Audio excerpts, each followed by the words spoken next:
بسم اللہ الرحمن الرحیم۔ نماز تراویح کا حکم اور طریقہ کیا ہے؟ نماز تراویح کے متعلق بہت سے سوالات ہیں، جیسے نماز تراویح کتنی پڑھنی چاہیے، کیسے پڑھنی چاہیے، اور اس کا پڑھنا فرض ہے یا سنت ہے۔ سرور کونین صلی اللہ علیہ وآلہ وسلم نے اپنی حیات مبارکہ میں 2 بار یا 3 بار باجماعت نماز تراویح ادا کی۔ روایات میں اس کے بارے میں اختلاف پایا جاتا ہے کہ 2 بار ادا کی یا 3 بار ادا کی، لیکن آپ صلی اللہ علیہ وآلہ وسلم نے اس کو کبھی ترک کر دیا، صرف اس نیت سے، اس اندیشے سے کہ کہیں میری امت پر یہ نماز فرض نہ کر دی جائے۔ لہٰذا تراویح نماز سنت موقدہ ہے۔ سنت موقدہ وہ سنت ہے جس کا ترک کرنا جائز نہ ہو۔ ہاں، مجبوری کی حالت میں ہم اس کو ترک کر سکتے ہیں۔ تراویح کی جماعت سنت موقدہ علی الکفایہ ہے۔ اگر مسجد کے سارے لوگوں نے چھوڑ دی تو سب نے برا کام کیا۔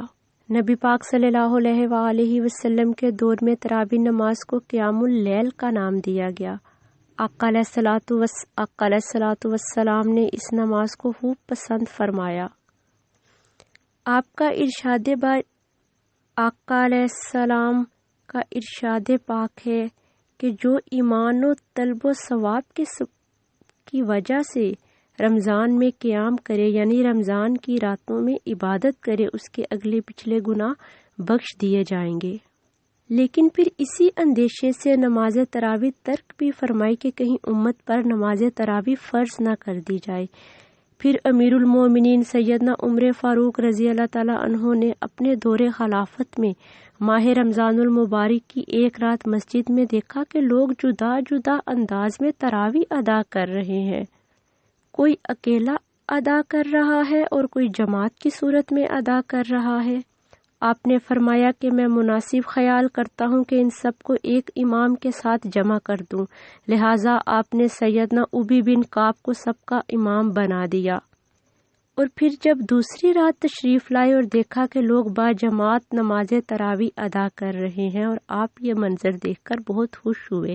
آپ کے دور خلافت میں باقاعدہ طور پر نماز تراویح 20 رکعات پر ادا کی جاتی تھی، اور سیدنا عمر فاروق کی سنت ہی آج تک زندہ ہے۔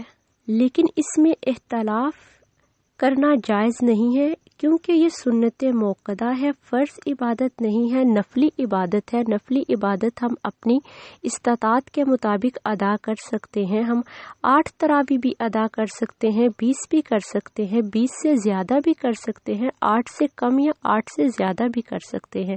اس میں بالکل بھی کوئی اختلاف والی یا کفر والی یا گناہ والی بات نہیں ہے۔ تراویح ہر عاقل و بالغ پر فرض ہے، اس کا ترک کرنا جائز نہیں ہے۔ تراویح کا وقت عشاء کے فرض پڑھنے کے بعد صبح صادق تک ہے۔ عشاء کے فرض ادا کرنے سے پہلے اگر تراویح نماز پڑھ لی تو نہ ہوگی۔ عشاء کے فرض و وتر کے بعد بھی تراویح پڑھی جا سکتی ہے، جیسا کہ بعض اوقات 29 کو رویت حلال کی شہادت ملنے میں تاخیر کے سبب ایسا ہو جاتا ہے۔ مستحب یہ ہے کہ تراویح میں تہائی رات تک تاخیر کی جائے۔ اگر نماز تراویح قضا ہو جائے تو ہم اس کو دوبارہ ادا نہیں کر سکتے، یعنی اس کی قضا نہیں دے سکتے۔ نماز تراویح مسجد میں باجماعت ادا کرنا افضل ہے، لیکن چونکہ آج کل پوری دنیا میں لاک ڈاؤن ہے، جس کی وجہ سے ہم لوگ باجماعت مساجد میں نماز تراویح ادا نہیں کر سکتے، تو گھر میں نماز ادا کرنے سے بھی ثواب کم نہیں ہوگا۔ تراویح میں پورا قرآن مجید پڑھنا اور سننا سنت موقدہ ہے، لیکن ہر کوئی حافظ قرآن نہیں ہوتا، لہٰذا جن لوگوں کو جو بھی قرآن پاک کی صورتیں یاد ہیں، جیسے سورۃ مزمل، سورۃ ملک، یاسین، تو وہ انہی صورتوں کو اپنی رکعات میں قیام کی حالت میں پڑھ سکتے ہیں۔ لیکن اگر کسی کو یہ صورتیں نہیں آتی تو وہ سورۃ اخلاص کی بھی بار بار تلاوت کر سکتے ہیں، یہاں تک کہ ایک رکعت میں سورۃ اخلاص 10 مرتبہ، 15 مرتبہ، 20 مرتبہ، 100 بار بھی ادا کی جا سکتی ہے۔ نماز تراویح کا وہی طریقہ ہے جو عام نماز کا طریقہ ہے۔ نابالغ امام کے پیچھے صرف نابالغان ہی تراویح پڑھ سکتے ہیں۔ بالغ کی تراویح نابالغ کے پیچھے نہیں ہوتی۔ تراویح نماز پڑھنے کی فضیلت اس قدر زیادہ ہے کہ ہر سجدے میں 1500 نیکی عطا کی جائے گی۔